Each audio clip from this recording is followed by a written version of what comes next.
Hello, everybody. Welcome to FaciliTeacher Talks, where we talk everything education and learning. I am Joel S. Godi, the founder of Prodigy CCLD, which is into learning and development consulting.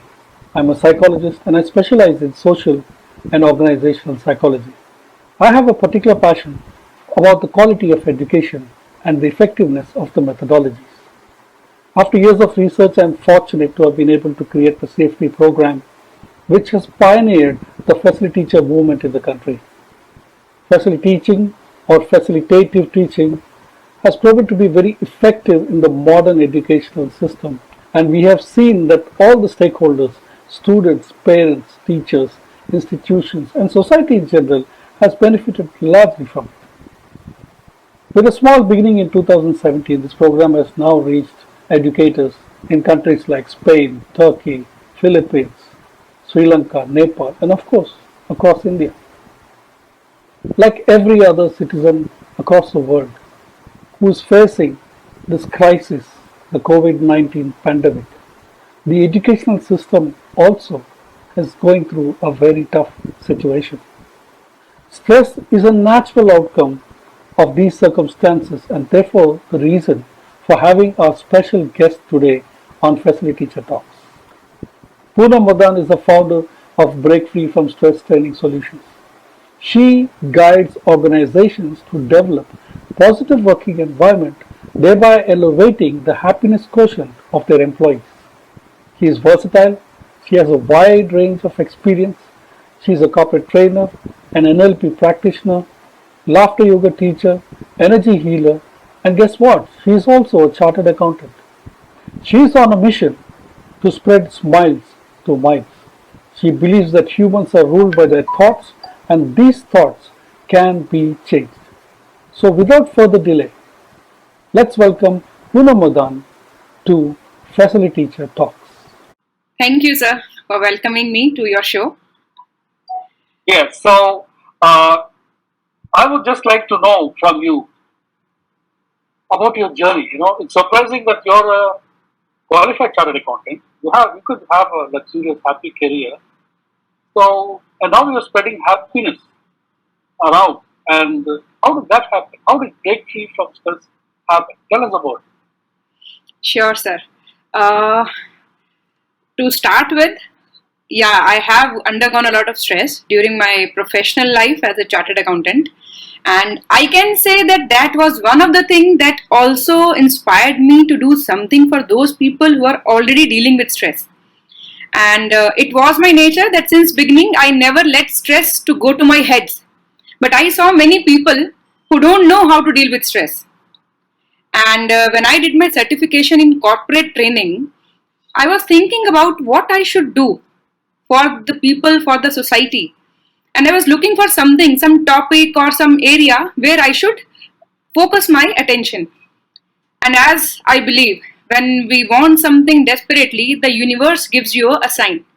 And I got that sign in a way that my husband came from office that day, I still remember, and he was very depressed. And as corporate employees, stress is a part of all corporate employees' life.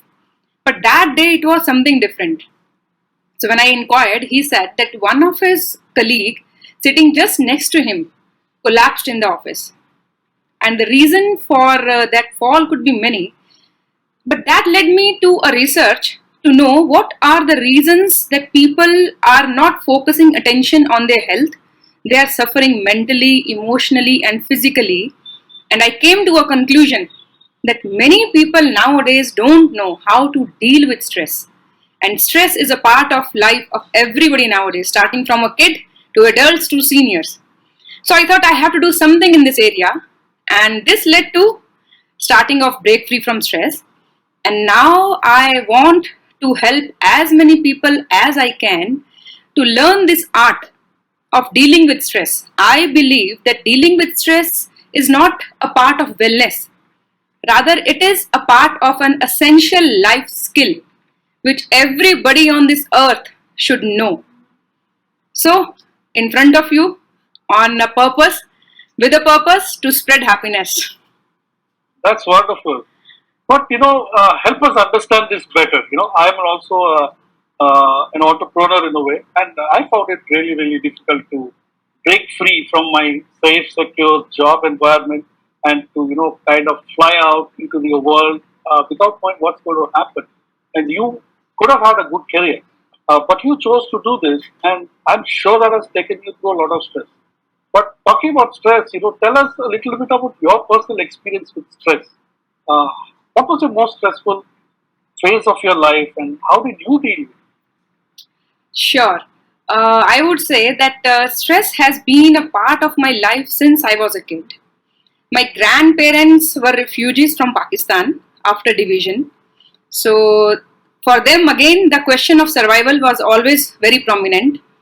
After that, when I was around 2 years of age in 1984, we were in Punjab, and the Operation Blue Star was initiated in Punjab, and the riots began. And due to that, we had to leave our hometown, Punjab, and shift to Delhi. And again, there was a question of survival. I have seen my parents struggling a lot to help us survive and make a place in the society. So that was my personal life. Now, when I come to my professional life, as a student, I had always been a topper in school. So that pressure of performance was always there. And the most stressful phase of my life, I would say, as a student, it was when I was in CA final. And the pressure was to clear CA final in first attempt. So that created a lot of stress on my mind. But yes, I was able to, and I cleared it in first attempt. I feel the main thing that helps me to deal with the stress is my ability to think better. So I will definitely like to discuss that in detail later in the show today. Yeah, thank you. It's very interesting. Just so you're saying that it's all upon the thinking. Well, okay. So, but then so many people say I'm stressed. They think there is stress, and I see a lot of people going through stress. What is the stress? Tell us about it. I would say stress is nothing but our body's response to a stressor. And stressor is something that is a part of the external environment. It is a factor or an event that can lead to a stress in our body. As in the current situation, the COVID environment. The situation is out of control. We have no control over the situation. Many people are in stress. The main reason of stress is the immediate shift in the external environment. And that is leading to a stress. And stress totally depends upon our response or how we react or respond to this stressor. I will not say that everybody is in stress nowadays, but many people are in stress. And those who are able to deal with the stress should definitely do something to help those who are not able to. But is this stress thing contagious? Can it affect people around you? Uh, how does it work? Stress is 100% contagious, I would say. So, yes, if I am in stress, others around me will also be affected by the way I am affected. So, yes, and I would like to say that we all, as a human, are attracted to negativity. Since our childhood, we are reared in such a way that we are easily attracted to negativity. Say, for example, if a parent wants a kid to listen to him, what is the language generally people use? They will tell to their child, you should listen to me, otherwise you will suffer. Yeah. So negativity starts from there itself. So we can show some positive mindset. We can develop the positive mindset from childhood itself. So I would say it is never too late to start.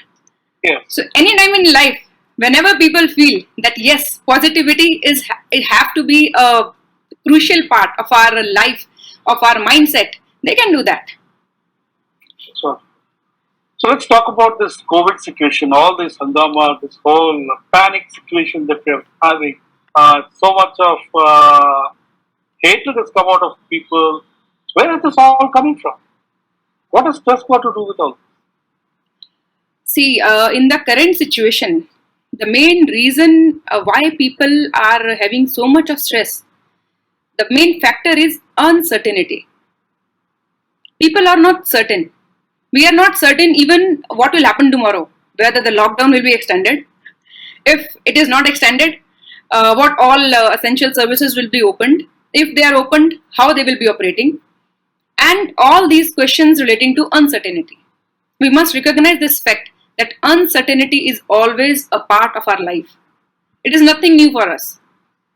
So people have to adapt to this change, and I think it is more than 3 or 4 months now that we are into this situation. So we are now certain of certain things in this uncertain environment. So why focus only on uncertainty? Can't we shift our focus to the certainty in this uncertainty? The moment we start shifting our focus to the certainty in life, life becomes beautiful. So the main fundamental to lead a happy life is, instead of focusing on those uncertainties, let us try to identify those things which are certain, and let us try to manage those certain things. That sounds very, very positive. So, we at FaciliTeacher Talks, our primary concern is the education system as a whole, and especially the educators. So, any thoughts about us? Sure, I would first like to appreciate the efforts of the teachers, and I think they are doing a great job in this situation by building the base for our future. I would say they are the real economy savers, or the future saviors of our nation or of this world. Education is something which is also regarded as an essential thing in anybody's life, and teachers who are now struggling a lot to make it happen in life of every student, they really deserve a big round of applause for their efforts. But yes, during this process, they are also undergoing a lot of stress. Stress to upgrade themselves, stress to develop this platform of e-teaching, stress to help the students to get their best, stress to satisfy their parents, and stress to fight this pandemic with their own family. In this situation, where the external help is almost at a halt, no maids or no crutches, no play schools, nothing of that sort, and still they are struggling to survive and to help students survive. Yes, the stress is already there in their life, but they have to do something to deal with this stress. The bad news is that stress cannot be zeroed down from our life, and the good news is we can definitely develop our capability to deal with the stress. So there are various techniques which teachers can also follow to deal with the stress. The environment that the teacher works in, they have syllabus stress, they have pressure from the parents about student performance, they have student behavior stress, then they have the school management. This is a multi-dimensional, they're in the center of this storm. And they may look calm and all, but these are very stressful jobs. So how does a teacher cope with stress? See, the first thing they have to do is they have to be aware what is going on in their mind. Unless they are aware of that, they cannot do anything to stop the negative or unwanted thoughts. So to start the process, I would say that they should start with a pen and paper, not for their students, but for themselves.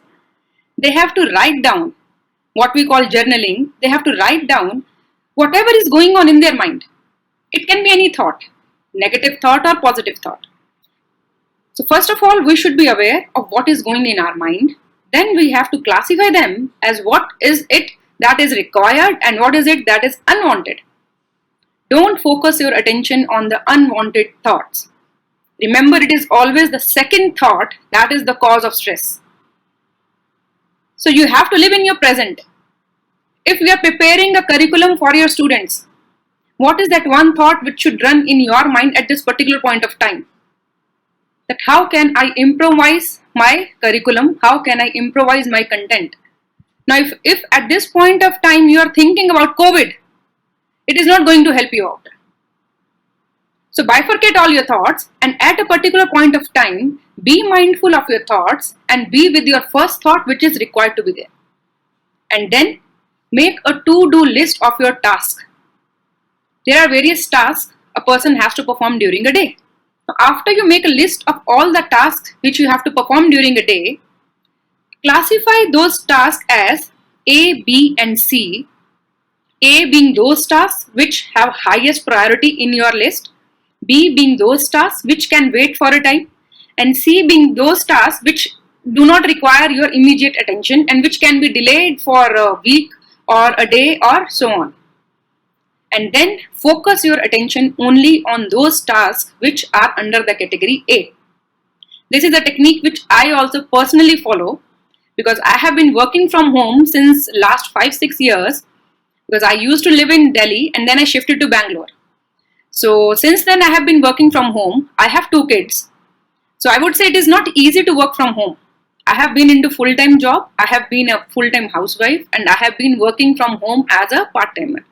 And the toughest part is working from home as a part-timer, because your expectations from yourself and others' expectations from you will never end. So there has to be a full stop. And don't forget to take a break. That is very essential to refresh and rejuvenate. Remember, the best time to relax is when you don't have time to relax. So please take a break for yourself and spend some time with your thoughts and evaluate them. Perform a thoughts audit. Teachers who are watching this video, you got to try this. Okay, it sounds very interesting. But then, from the point of view of school management, we always know in the commercial world that happy employees are the most productive employees. Right. And you, in your work, you must be seeing this, and this must be your argument too, right? Right. So talking about educators, what can a school management do? What role should they play to help teachers deal with these kind of stress? I would say school management will play a crucial role in enabling the teachers, because what they can do firstly is they should pay attention to the teachers. They should listen to them. Not only listen with the intent of listening, but listen with the intent of understanding. I have been interviewing many teachers regarding the stresses they are facing during the situation, and I came to the conclusion that the main stress most of the teachers are having is how to cope with this technological change. They don't know the technology per se. And then secondly, they don't have that support system at home. Many teachers don't have Wi-Fi connection even. Without that, it is not possible for them to survive on this online platform. So first, after listening to the teachers, understanding their problems, the second thing the school management can do is support them in the best possible manner, and which I can see many schools are doing that by providing them the trainings which is required. And the training includes the technological training. They should also help the teachers to cope with the stress they are facing. So helping them, providing them adequate trainings, listening to them, counseling them. This way the school management can definitely enable the teachers to help to survive in this environment and help to offer their best to the students. And one thing which is positive in this situation for the schools is that they should recognize this fact that people are willing to spend on education. And this is something very positive. So education is considered to be an essential thing by everybody. So if the schools are able to cope with this change by advancing themselves in technology, it will help them in long run. They can expand their horizon because online platform is open to the world. So, okay, that's about the work stress that teachers are going through. Now we have an additional situation which actually not just teachers, I mean, anybody in this world right now is going through, that's the COVID, the pandemic. Suddenly, all of a sudden, this came and, it came like a tsunami and just took over our lives and changed everybody's plans. Weddings have been cancelled, birthdays, nothing is happening. And even when close relatives die, people are unable to go and, even attend funerals, which is something in our lifetime none of us have. Right. So, with that in mind, I mean, what can an average person do? I mean, not just about jobs, but this situation in the COVID. We know it is temporary. We know that things will change. But with that fear in the back of your mind, a lot of people, I believe, are going through a very difficult situation. So, what can an average person do? I would say yes, the situation is really tricky. It is not easy to deal with the situation. And the most important skill that is needed at this time is the skill of managing with the change, coping with the change. I would like to take an example. Whenever the season changes, assume this is summer and the season will soon change to winter. What we do? Because we know that winters are soon to arrive, we start preparing for winters. We don't start cursing winters because we know that whatever we think of, winters will be here someday. So when we are prepared, it is easy for us to adjust to the changes. Similarly, we should be prepared now that COVID is here. We have to accept the fact. The first thing to cope with any change is acceptance. Once we accept the fact that yes, we have to live with COVID now, then we will start adapting to it. And adapting can be different for different people. You have to modify the way you are living, the way you are thinking, the way the society is changing. We have to accept that. And finally, when we adapt to the change, we will start appreciating it.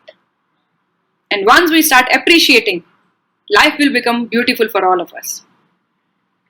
So the 3 A's, I would say, the 3 A's. The first one is acceptance. The second one is adapting to the changes. And the third one is appreciating the changes. Yeah. So that's wonderful. I hope that this will be really helpful. I'm going to ask you some questions. Okay. Like a rapid fire, quickly. And I need you to answer without thinking too much. What's the smallest advice to break free from stress? Keep smiling. Okay. The mantra, the happiness mantra. Live in your present. Okay. So who is the most unhappiest person for? The one with lots of expectations. Give us a small tip to cope with change. The 3 A's. Acceptance, adaptability, and appreciation. Okay. So what would be the most pessimistic thought in a tough situation? Why me? Okay. And an optimistic thought? This too shall pass. Okay. So one thing that helps us to survive.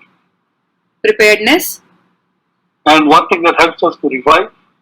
hope, Okay, now a small advice for the COVID environment. prevention is better than cure. Okay, that's about rounds. That kind of wraps up our session with Poonam. Thank you, Poonam Madaan, for being with us this evening. Thank you so much. So, if we need you again, just promise us you'll be back and to give us more advice. I would And be happy if to. any of our people who get in touch with you, please, we trust that you will take care of them. Yeah. And for all the people who are watching this video, I would like to say that please pledge to be mentally fit and break free from stress. Keep smiling always. See you all. Thank you.